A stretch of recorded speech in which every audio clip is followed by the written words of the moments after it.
They fucking scored. Look at Godfrey shouting fuck off.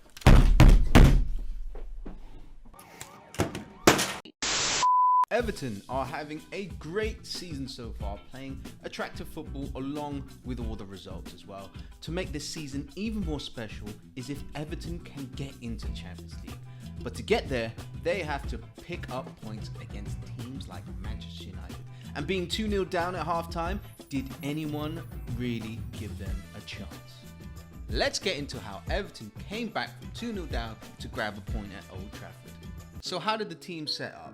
United set up in a 4-2-1-3, whilst Everton set up in a 4-4-2 diamond. And I believe that they did this to contain both Pogba and Fernandes in order to overcrowd them in midfield. But the biggest area of weakness in a 4-4-2 diamond is, yep, you guessed it, the flanks.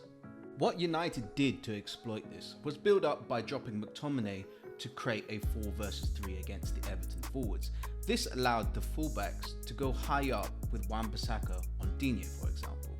From here, Fernandes ran down the line, which, unless Davies or Gomez tracked back, would lead to an overload.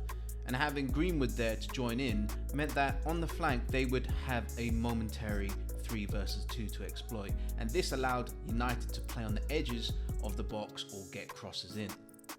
And this is what caused the opening goal for Cavani. After winning the ball back in midfield, Rashford was able to play the ball to Greenwood already in his central area and out to Wan-Bissaka. Rashford came to join the attack on the right whilst Fernandes ran down the channel, and here Gomez has to come over and trap Fernandes. With the ball recycled back to Rashford, Wan-Bissaka runs forward and occupies Davies.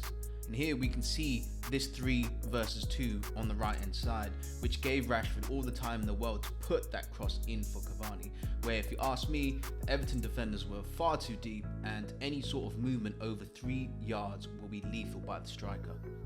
So what did Everton and Ancelotti do to combat this?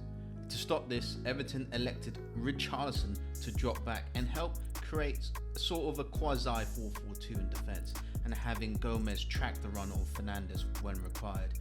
Here, United found it more difficult to find space and allowed Everton to spring counter-attacks.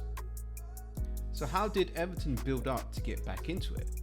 When Everton built up from the back, Cavani and Fernandes would press the centre-backs, which was a bit too aggressive for Fernandes, being 2-0 up already, but Davies stayed deep to give an option to get into midfield for Gomez or Doucouré, who would come across to create an even greater advantage. For Doucouré's goal, Everton took advantage of this by slipping Davies out of the press with some nice combination play, as they were able to generate a 4 versus 3 on the left hand side. Once this was done, United's press was broken and they were finally able to get Dominic Calvert-Lewin running in against Lindelof or Maguire. And it was similar for the second goal. Again, Fernandes pressed up, which then released Davies, who gave the ball to James to create, and this time United decided to sit back. But Everton were finally able to put United on the back foot and get deeper into United's half and get crosses in, which eventually led to James' goal. At the end of the day, United did create the better chances and will feel aggrieved to have drawn this, but small tactical tweaks by Ancelotti and a lot of effort and belief by the players with a last minute equaliser, which makes a positive result for the Toffees in their quest for a Champions League spot. That's all for Fickle Sports over here. As always, like, subscribe, do the best. See you later.